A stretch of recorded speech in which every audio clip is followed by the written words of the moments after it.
What's so important in life, I've discovered, is role models. And I've had some Mm, great ones, but I've also had some bad influences. One of the people I worked with early on at 60 Minutes was probably the toughest interviewer television has ever seen. And when I was hired by him to be his producer at the ripe old age of 26, I was absorbing everything about him. I wanted to learn television. I wanted to learn what made him so special and such a great interviewer and such a great television presence. But I found myself also absorbing some of his really bad traits. Welcome. Who you just heard is Ira Rosen. Ira is an old friend. We went to college together, and he became an investigative journalist and a producer on 60 Minutes. And what he shared is going to open up your minds on how we can learn from anyone. Life presents us sun and salt, and it's our choice. And what I got from listening to it and being a part of the conversation is those choices are available to us at every age and stage of our lives. And didn't he do such a great job, Harry, of introducing that through some stories? He's a great storyteller, so I hope our listeners will enjoy every bit of this one. So, Ira, it is my absolute delight that you agreed to do this podcast with us. For those that don't know, Ira became an incredibly successful 24 Emmy-winning investigative journalist and was an executive producer at 60 Minutes. And we've been talking about these concepts, be the sun, not the salt. And he would call me and say, "Hey, I got a great story of how this really helped me." And I was very moved to have such a bright and successful and accomplished person at this age and stage of his life say that this work really helped him. And I said, "I'd love to have you as a guest on our podcast, specifically for those of us who can look back at our life and say, I wish I knew then what I know now, and I want more people to be helped by the lessons that you have learned from your life." And so, without further ado, Connie, please meet my friend and very successful, good human being, Ira Rosen. Morning, Ira. Good morning. By the way, I was producer, not executive producer, just a slight correction. I'd be a lot richer if I was executive producer, but that's okay. You're very wealthy in many, many ways, and wealth Yeah. is not just about the bread. Beautiful, loving wife of many years and three beautiful, fabulous kids, and a great life doing a lot of good now. So I consider you wealthy as hell. Thank That's you, right. Eric. And I've heard the stories, and that's why it's so much fun for me to have you included today. You've got so many lessons you learned early in life and then obviously later that I think we're going to benefit a lot today from this discussion. So thank you for being here. No, absolutely. Thanks, Connie. So, Ira, could you tell us, because you reminded me, the origin story of how we reconnected? Yeah, my daughter was at Elon. She was running the TEDx talks, and we started talking. And Harry was such an inspiration in terms of some of the things that he was saying, and it's such an important lesson for college kids. The type of stuff that Harry talks about is not the stuff that they teach in college. And so Johanna immediately loved the idea and invited Harry to participate. And it really resonated with the students, and they all talked about it afterwards. And that's how we began our conversation. You know, as we get older, sometimes we tune things out and we don't hear things. And that day in the audience, listening to Harry, I actually sort of absorbed some of the things he was saying. And what's so important in life, I've discovered, is role models. And I've had some Mm. great ones, but I've also had some bad influences. And one of the people I worked with early on at 60 Minutes was Mike Wallace. And for people who don't remember who Mike Wallace was, he was probably the toughest interviewer television has ever seen. And when I was hired by him to be his producer at the ripe old age of 26, I was absorbing everything about him. I wanted to learn television. I wanted to learn what made him so special and such a great interviewer and such a great television presence. But I found myself also absorbing some of his really bad traits. He would Mhm. start trouble for no apparent reason. He would diminish people who would serve him. He would diminish the people around him. He would be bad to his family. And it became, he was a role model, and you absorb the entire package, if you will. And as I got older, I realized that, boy, I learned some really awful things from him. I learned some great things about television, but as far as being a human being, I learned some really awful things.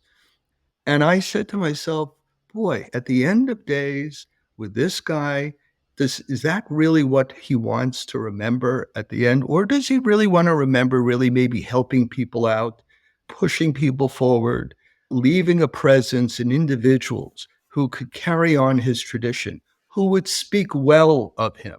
I'm related to somebody named the Baal Shem Tov. The Baal Shem Tov was the founder of the Hasidic movement. And his name, literally translated, means the bearer of the good name. And I always felt that was something that was, I shouldn't say always felt. I recently began to think about this as that is the legacy that you want to leave rather than the legacy of someone like Mike did. And then what Harry's book and Harry's influences in when I wish I spend more time with Harry, but I value the time I do spend with Harry in our conversations. What it does is it gets me to begin thinking about various relationships and also about the other night, my wife Iris and I were in New York City, and there was a guy who was right behind me, and he's honking and flashing his lights. And I'm like figuring, what am I doing wrong? Oh, I didn't move up another 10 feet close. It was a red light, but I was creating a little distance. And the old Ira would have cut him off, confronted, whatever. And I just quietly moved aside, and he got out of his car and he's yelling at me. And I'm just taking a couple of deep breaths and I'm moving away, letting it go, just letting it Yeah. go. And that thing which I found myself being changed by, not taking on the karma of some other person, but creating my own karma in this. So, Ira, that story and the translation of the Baal Shem Tov's name, bearer of one's good name, what a simple reminder to live our lives in that way. I want to live like that. I want to have that, the new Harry, not the old Harry, be my legacy. And to your point, Ira, we can learn from role models, good and bad. If we're wise enough, we can see that we are influenced by the company we keep and then change the company or walk away. I think there's a great hope for us because I think it's profound that people influence us for good and bad. And You said you go talk ahead. about the karma. You talked about karma and how you felt. Does your wife recognize this new Ira? Oh, yeah. Yes, she does. She does. Yeah. And she laughs about it and jokes about it. I love that. We do About it. laugh. Yeah, we laugh about it, but we also, I'm sure that it doesn't just make your blood pressure a little lower and feel great about yourself. And I bet it feels a little nicer to be a passenger in the vehicle too. You know what it is? When I was working, and I was a producer at 60 Minutes for the number one correspondent for many years, and it was basically intense, incredibly intense. And you had to be totally focused. You have to be problem solving every minute of the day. And sometimes you weren't nice when you were doing these problem solvings. And what I've discovered now that I'm a little bit removed from that is I have more of an awareness of what is actually going around as opposed to just trying to accomplish a task. When you're trying to accomplish a task, you have to succeed. That's it. And whatever means are necessary, you have to succeed. And if someone makes a mistake, you bear down on them. I was not a yeller, but you get really angry because somebody may be jeopardizing a broadcast or a story or whatever. And the techniques you used in that was successful, but maybe not successful as creating you as a person. Now that some of that pressure is removed, I have more of an awareness of experiences with individuals than maybe I had before. I want that awareness that you speak of, Ira, to be more available to all of us. So while people are living in their current lives and circumstances and jobs, I want people to realize I can still bear down on the problem and not the person. I can still handle this emergency in a very powerful and effective way. You can still be heliotropic because we can have awareness of what needs to be done in the most effective and respectful way. I love that challenge. I want to be on my game and still treat people with respect. Yeah, what it is, Harry, is you have that choice of being good guy, bad guy. But as you were talking, I was reminded of actually something when I was producing is you have to give a person a reason when you're trying to get to develop a source or try to get documents or something for a story. You have to give the person a reason to want to like you because they're not going to generally do it just out of the goodness of their heart. They want to see you succeed. They trust you. And how do you do that? And some of the lessons I've learned just as a journalist is be there for them, not just when you want something, but be there for them just on a day to day basis. Let them offload some hardships that they're going through, or tell them a joke, or call them just to see how they're doing. Most reporters, when they approach somebody, they say, I want to know this information right now. And you could see the person at the other end of the phone get very tense, and they're not going to help the reporter out. But if you could basically be a person that becomes, in many ways, a friend, a trusted person, they get to see who you are, and then they decide to give you whatever information you might be seeking. My point is, that you develop relationships. And one of the things I found in speaking at various schools is people don't understand the importance of learning how to develop a relationship. What is a relationship? It's a two-way street. You give and you get. And people have conversations. And that is really, I think, so important in helping you develop this awareness. People have missions and you have goals, but developing relationships helps you personally and also helps you professionally. I was going to ask if that learning, if you can think of an example that's you've translated that learning into your personal life, example that maybe listeners could put into practice if they're not an investigative reporter.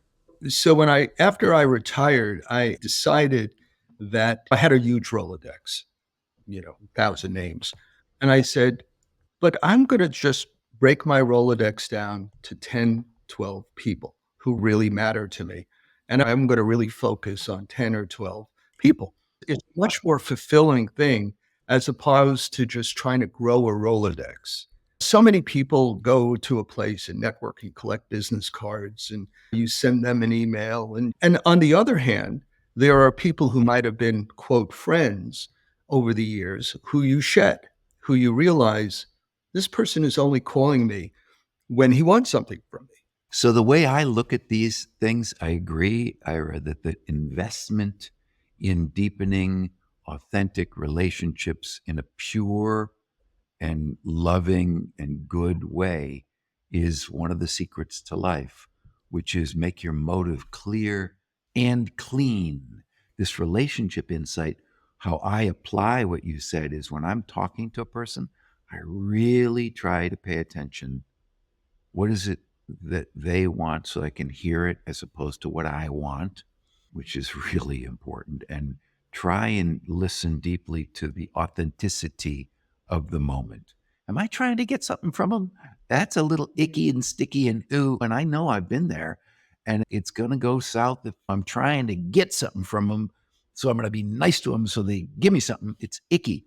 Versus perfect stranger to deep long lost. How are you? And listen for the answer.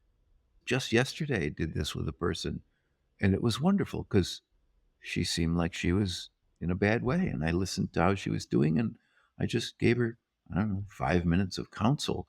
But to your point, it's the authenticity and the purity of that investment in relationships that we, me and everybody else, I can do a better job.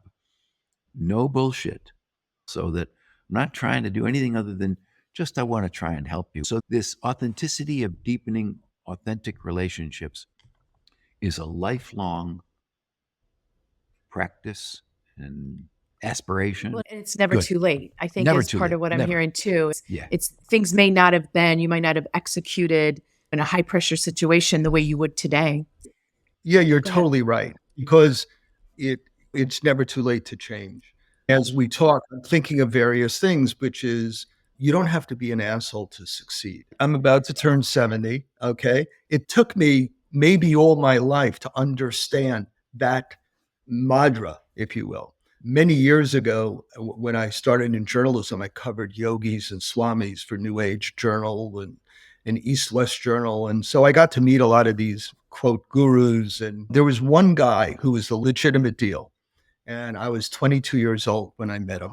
It was Pir Vilayat Khan, who was the head of the Sufis and the whirling dervishes. And he gave me darshan, which is basically an inspirational quote to meditate on for the rest of your life.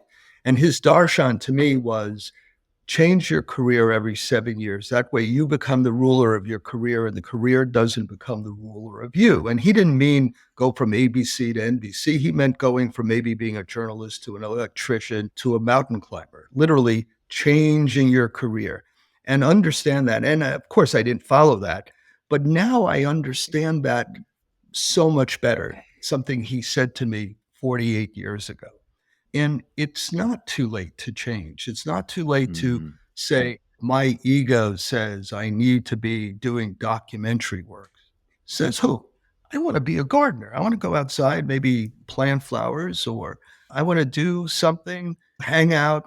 Yesterday, I had a wonderful day. I went and had a great poker game with some old colleagues who I used to work with, and it was a perfect day. And, everybody was nice. But also, what's interesting is as people are getting older, the tough exteriors of some of these people are shedding. One of the people, in fact, at the poker table is one of the top investigative reporters in the country. And he's a totally different person now. And he's mellower, he's calmer. And it almost like if you didn't know the face, you wouldn't know the person, and Mm. you don't almost recognize it. And as you do some of the things that Harry has espoused in his book and his lectures also, is you begin to change as a person where people say, is that the Ira I know? Or something like that. And almost like people don't recognize you. What happened to that tough guy or that sarcastic guy? Or So how do we influence people younger that are in these high pressure situations or are working for big jerks to say you it's a don't great have to? yeah, no, it's a Go great ahead. question. And once you get out into the wild, crazy world, it affects you as a person and influences you in a way that kind of maybe reverts you to a bad nature. And the key is to be aware. Every day, people should work on an awareness. And in some senses, yes, meditating is a great way to do it. But meditating is too easy. You sit in a chair, you close your eyes, you meditate you listen to your breathing or a mantra, whatever it is. And I believe me, I've meditated a lot over the years. It's much tougher to meditate when you're out there in the world and try to be in a state of awareness when you're surrounded with other people or other noise or other stuff. That is the reality of meditation in terms of being able to do that when all the chaos is around you. And that Practice. is the work of this work, this very simple metaphor mindset way of being, which is being the sun and not the salt in the world. So that meditation that you speak of is, how do I make someone feel? What is my effect on another person? Because I'm affecting them one way or the other, am I uplifting and bringing out their best? Am I bringing out their best, most wonderful qualities? Me.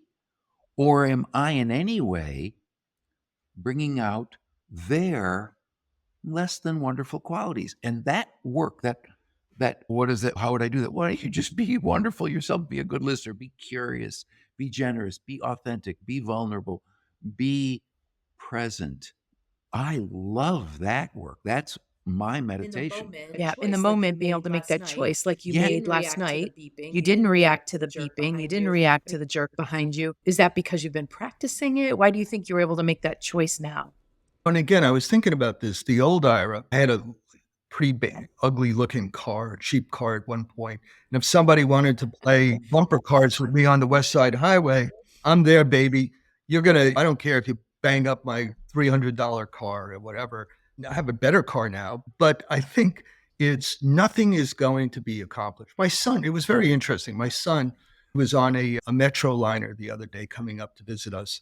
And there were three drunk girls, maybe in their early 20s, the way he described it. And they were cursing at him, making fun of him. And he had his headphones on. He was trying to do some work on his computer. And he ignored them. And he came home after the whole experience and he felt really horrible. And I said, Jake, you did the right thing. You didn't engage them. And he said, no. And I said, yeah, maybe you should have gone to another car and avoided. And yeah, I probably could have done that. He felt so bad that he didn't spar with them, that he didn't engage, and he didn't give back. And I said, but you actually didn't allow their drunken night to affect you.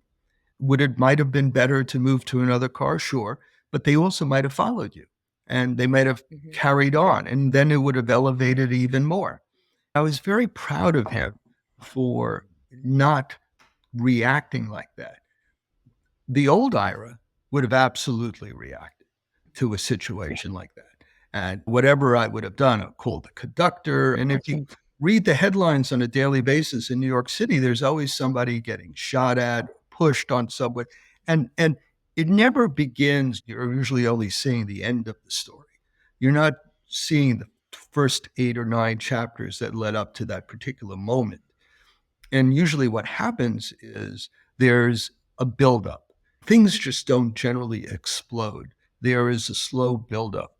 And you have to learn, and that I've discovered, is you have to learn to avoid those buildups. Is the end going to make me feel better? I curse those drunken girls out. Is it going to make me feel better that I cut the guy off who's honking at me and flashing his lights at me? No, it's not going to make me feel better. Just meditate. Take a step back. So Breathe deep. Take it in. Think of a nice thought. Think of petunias or whatever, and then move on. And I think the answer to that question that you asked, Connie, is yes. The practice of awareness, the practice of seeing this is a drama, someone has lit a fuse, I ain't going to add more lighter fluid or fuel to this mess. I am going to do anything to not make it worse. One of the things that I think about on a daily basis, to your point, Ira, is what can I do in this moment or this day to make it better or not worse? How can I be helpful? How can I say less, say nothing? How can I not say something that would make it worse? Your son, Jake, was magnificent. He didn't make it worse. He was victorious. You praised him. Good father, dude.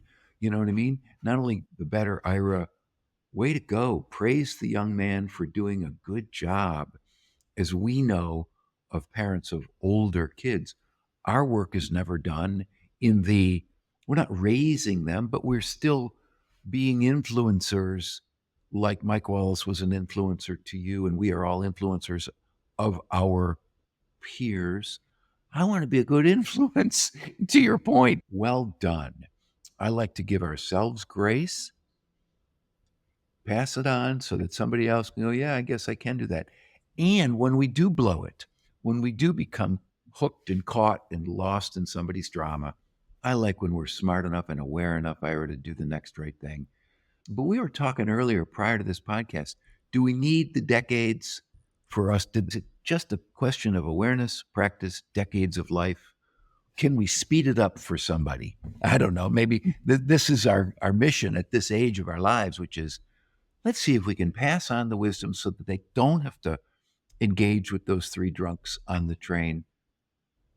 because we all know how it's going to go. It's the lesson that just because someone's being salty doesn't mean salt is the right That's way it. to react. That's And it. you learned that. Looking back, you've learned it. I'm not sure when you feel like you learned it, but that is definitely something that we hear often in business where people say, yeah, that's the way the guy is. He's a jackass. So I treat him back the same way. And yet that builds, and it, as you know, just builds this caustic environment that nobody's happy in. The lesson about when you learn it.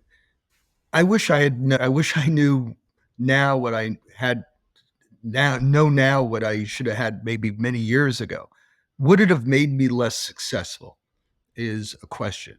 Would it have made me as successful dealing with all those corrupt senators and gangsters and whatever else I was dealing with in terms of the various people that I was talking to? And when I was experiencing some of these people that became mentors, and some are really tough guys, and I want to say guys because pretty much all the early mentors I had were men. It wasn't really till later when I worked with Diane Sawyer that I really began to work with some fantastic women. But the early days of working with some of those guys, it was the personality of them to be tough, to be in your face, that you steal a story from me, I'm going to steal one from you. And it was this constant rivalry. And one of my mentors back then, when I wrote my book, and I gave it to him, and he wrote me the most extraordinary letter about it. And he said, I read your book and I was really saddened by it because I wish you had more fun in what you did and not worry about all the rivalries and all that. And this is one of the top journalists in America back then. And he said, I had a lot of fun.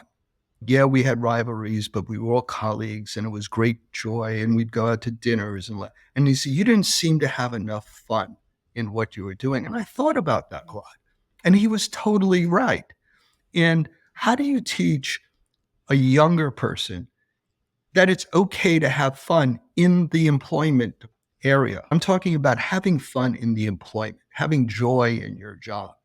And when I was speaking at Princeton, I was saying some fairly provocative things, partly just to see if it would get a reaction. It was a famous Doonesbury cartoon when he's teaching at a school and he's yelling out some stuff and everyone's taking notes and he starts yelling at the students, didn't you hear a word I just said? And it was one of those things is how do you break through and teach a course at a college or high school even that it's okay to have fun in your job, that it's okay and it's not going to hurt your career. It's not going to do any of that. And by you having fun, other people around you will have fun. And there'll be a joy that's spread from person to person. And he said, yeah, you're a big time producer and you won all these awards. Good for you. That's what they're paying you for. But the thing that they're not paying you for is to have fun. And you didn't have enough fun. And that really affected me. The way people treated each other had something to do with that, because as we've learned and we continue to practice is making other people feel good feels good to me too. And so you have fun, you have more fun with the people, not just because they're having a better time, but you're having a better time too. No, that's exactly right. And Harry counsels in corporations, and it's not that dissimilar to the hallways of 60 Minutes, where one corporate person is pitted against another. And if they succeed, you don't succeed. How do you work and tolerate your colleagues in a situation where your success is dependent upon their failure? So your insight about fun is profound, and I don't want to let it go. I want have living your life while you're expressing joy, we're going to call that fun, is heliotropic. And we have been around many people and ourselves too. And I pride myself on, I love what I do. And when I'm doing it the best, I am having a ball. And I've been around very successful and effective people of all stripes. When they are having fun, it's delightful to be around them. It is heliotropic to think, you mean I can have fun and be successful? In fact, it's going to help you be successful because people are going to like to be around you. Having fun is contagious. It is really good. I'm thinking of specifically people that I love and know who are having a ball. in doing their work. I don't like being around people who are not having fun because I feel the tension of their tension. And that's this contagious effect. Yeah, Oh, and if I think man. we'd be remiss if we didn't talk about your earliest mentor, with your father. Oh, And I mean, I got the sense that you learned optimism from him. And I think that's one of those things we learn those lessons. We don't always carry them forward, but early in life, but you've definitely learned from that. Do you want to talk about him and those Yeah, lessons you I learned? mean, I think about it every week, which is the choices we make in our lives and the choice that the family. The background is my father grew up in a little town called Gonzuga, Poland. And in 1938, the Germans came in and basically gave permission for the townsfolk for the next 48 hours to do anything they wanted to the Jews. They could murder them, they could rob them, they could do anything they wanted, and they won't be held accountable for any crime that they commit. On the other hand, there were some townsfolk who felt that what was going to happen to the Jews was wrong. And they chose to hide the Jews at risk to their family, because if they would have been caught hiding a Jew, their family would have been slaughtered. So what happened was my father was hidden by a Catholic family farmer, and he spent World War II basically in a hayloft. And the father knew, the mother knew, and the oldest daughter of the family knew. The three other children in their house had no idea that my father was hiding in the barn. And his only friend at that time was a little mouse that he used to play with during this period of time. And he'd come out at night, and the father would say, Leo, do you hear the guns in the background? That's the Russians. They're getting closer. You're going to soon be out of here. Because my father at one point just wanted to give up. He just wanted to walk out and say, do what you want with me. And he survived World War II. And so the question I have, and that I ask myself, is given the choice to save a child, but it would risk putting your family at risk, would you do that? And in turn, given permission to rob, to steal, to do whatever you want, and you would gain great wealth by doing it, and knowing there'll be no punishment at all for what you do, would you do that? What choice would you make being put into the situation in 1938 Poland? Where would you fall? What do you do? And my father, when what happened was his mother and his father and his two twin sisters, they ended up getting shot. And they got led out into the fields, and the townsfolk had picnics watching the Jews get shot in the fields. And so he could think of life as being that way, the cruelty of one person to another. But he chose to think of this one Catholic family that chose to risk their lives to save his. And I wouldn't be here today talking to you had it not been for that family. The Yad Vashem in Jerusalem calls them righteous Gentiles. But they're more than just righteous Gentiles. They're real angels on the planet. but for you, Ira, that story is a story of his legacy of seeing the world through the eyes of a person who can choose life is full of evil, rotten, no goodniks, or life is full of saints and angels. You have been affected by that legacy, which is let's look at the angels because they're both there. Let's live our lives like those angels, and let's try our best to see the world as yes, both are true.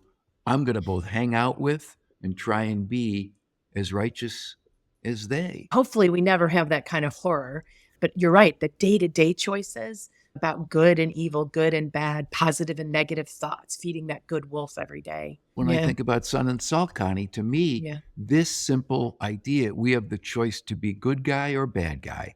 We have Yeah. choice to be sun versus salt, period. In every moment, it's not as horrible as that, life and death as that. However, I can choose to be kind or say something snarky. And you think, well, it doesn't really matter. Yes, it does.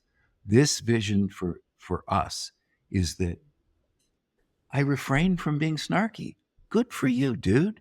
I wasn't sarcastic. It's we returned to the New York City moment. That was the same choice, Ira. You could have been the old Ira or the wise Ira. I'm loving that forever. We're faced with that, not necessarily hiding someone whose life is at risk, although that might be the case. But for the rest of the day, I'm going to make some good choices today. Yeah. What's interesting, Harry, is also when I do these various lectures and I pose that question that I posed about what choice would you make? It's so interesting because you want to think that you would make the choice of hiding someone like my father, 16-year-old, 15-year-old kid. But I'll tell you something, the majority of the people raise their hand on the other thing that, hey, it's an opportunity. Think about, you remember the LA riots when there was looting and everybody got involved in looting and stuff and they did this. I was doing a story recently. They started giving out the PPP money, which is during the pandemic, they gave money for businesses to go forward. And now they realize something like $500 billion is theft. And I can't tell you how many people they feel stupid for not participating in the thievery because all they had to do is fill out a one-page form and claim they had 20 employees and they lost a certain amount of money. And God, everyone else did it. Why couldn't I do it? And that was, So- I can't tell you that reaction I got. And I'm trying to say, no, this is really wrong. We're going to expose this. But that to me is that's the 10,000-year-old story of you can choose this path or this path. Right. I don't think that'll Exactly. ever change. I can tell you that there's a right way and a wrong way. And my job is to not tell you. My job is to feed the good wolf. I know that, which is why this work isn't about what other people should do. It's about, I got plenty to do, me. And I know all this stuff, and I still am sometimes unconsciously snarky. And I'm using the metaphor of take the PPP money. Now, I, as a business, applied for the PPP and took it, and our business is successful. I didn't do anything wrong, but I will do something wrong. But if I can make the choice, I can take the high road or the low road. Which way? Take a moment, breathe, high road or low road. Talk to those three women on the train or keep your head down. Get out of the car and start a fist fight or just smile and breathe. Those are our moments. I'm hoping that I want to live a good life and help others to live a good life. That's why I wanted you on this podcast, Ira, because the choices are endless and forever. I don't think they'll ever stop. The thing that, and again, Harry, I give you a lot of due here because I never really thought about this stuff. And I probably thought about it when you and I went to Cornell together and we were dabbling in some of this stuff back then. Mhm. Various meditative forms and yogas and things like that. And we were playing with it at the time, almost like trying a suit on for size or something. And then we got immersed in our careers and paths and never really went back to some of the things we were thinking about back then, and until much later. And what I've discovered is really to have an awareness. There were so many times that I felt that I was going through the motions or so task specific that I needed to get this person in that chair to be interviewed by that person with a camera crew looking this way. That was it. And whatever way I needed to do it, whatever cleverness I had to accomplish, that was the preeminent moment. And I ended up actually probably not doing as good a story as I could have done had I been able to just breathe a little bit and take in some of the back and forth and explanations and things. I was trying to avoid politics, but hell, I'm going to go there. It's so important for society to have the right role models. Forget about policy, it's the role model. I want this person to be a role model for my children. I have a role model. I want to be a role model for my children. And what we started with this conversation, we are influenced by people for good and for worse. We started this interview talking about how you are influenced by Mike Wallace for good and for bad. That's a phenomenon that I want to be an influence for good, period. And I want for people who are listening to this podcast to say to themselves, I want to be an influence for good. Drop the mic, then go figure out what that would look like. And if you and I and anybody listening can be an influencer for good, let's not get into the debate of what good is. Do the next right thing. If you don't think that's good, do next. And how can we go wrong if with more we have more awareness to be a good influence by our actions for others? That to me is the kit and the caboodle. First steps are really important. And I believe that the first step is to, in many ways, make a list. You could either on a piece of paper or in your head of the people who are most important to you. And are you being a good enough friend or a husband? These people that really matter the most to you? Are you giving them your time, your attention, and you focus on the people who are most important to you and every single day? And so what I've done as first step is make up that list and like doing right by them. After this podcast, I'm going to go take a walk in the woods with my dog, call some people and have chats with some friends. And it could be talking about the Mets or it could be talking about the weather or who knows what we'll talk about, but we'll have conversations. We'll engage with each other. And that is so important. Figuring out who you want on the list. And the people on the list are people whose values you share. And Harry and I have talked about this over the years is as you get older, you shed certain people, which is okay. And they shed you, by the way. It's a two-way street. People shed you. You can't have an ego about this. You get shedded and you shed. And that is part of the growing up process in this thing. I love that. And as we grow in age, to do the simplest things of shedding those people who are not good company, wherever they are in your life journey, and also be comfortable being shed, so be it. But also what you said about making a list of the people in our lives is very practical. I could be a better fill in the blank husband, friend, colleague, boss, son, whatever. It's all beautiful. I love the actions that follow. You were talking earlier about we dabbled with this notion of enlightenment, the spiritual practice. There's a great quote, which I won't get right, which everyone wants enlightenment, but no one wants to do the dishes. I know how powerful simple things like, is there anything you need today? I'm going to the store, sweetie. Nicely done. Thank you.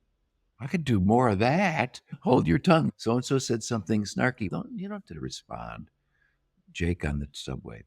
I like this. I'm going to be a better husband, better father, better friend, better boss. To your point, Ira, man, oh man, there's more where that came from. So, Yeah. And all the little things. That's the reminder. It That's seemed it. like a little thing that you reach out to each of these folks, but everyone appreciates that. And the little things are simple, but really gratifying and impactful. And impactful. And that's enough, not small. It's big. Let's do it now. Let's not wait. So we're talking successes, but sometimes also there was an old colleague of mine who's going through some health issues, and I called him up and see how he's doing. I heard about you're going through this or that. He still was, why didn't you call me sooner kind of thing. And I just, okay, I tried. We did it. Well, and so not everything we're talking about today is great success stories. And just because I failed in that particular phone conversation doesn't mean I'm not going to try again. That, again, Absolutely. this is the work or practice or choices that we make.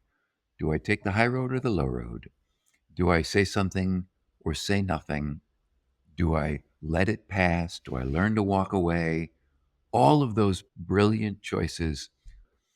So I want to give Ira the last words. I think we've been talking a lot about develop yourself personally, but I think you should maybe look at the end of each day and say, what new thing did I learn today? Pick up a book that maybe, I never would read this book, but read the book. Or I would never in a million years call this person. Call the person. Try to advance yourself. A very close friend of mine, he was New York Times bureau chief. And you know what he's doing now? He learned how to fly little one-engine planes. He fixes the planes up. He moved his career away from what he had done before. He's one of the most accomplished journalists of our time, but he just transported it. And I think one of the things is years advance and you grow old and stuff. And then suddenly you say, God, I wish I had done that, or I wish I'd gone bike riding in Holland during tulip season or safari or whatever. Or maybe just read a book that you've never thought about. Let's pick up Walt Whitman. I haven't looked at a Walt Whitman book since I was a teenager. Maybe I'll do that this afternoon. So that's what I encourage people to do, is try to think about one thing that you have never done before at the end of the day, whatever that experiential thing is. This journey will end. I guarantee you, it will end. Hopefully, we have a few years left to experience this great planet, but it's going to end. And at the end of the time, you want to be able to have the memories that you create that are all encompassing. I love that you shared that, Ira. I love that you offered that suggestion to stretch ourselves, to learn something new. I'm going to do that and make my choices to be what is the word of the Baal Shem Tov again? Bearer of the good name. I'm going to be the bearer of the good name. Thank you, Ira. Sure, thank you for having me. It's great to meet you.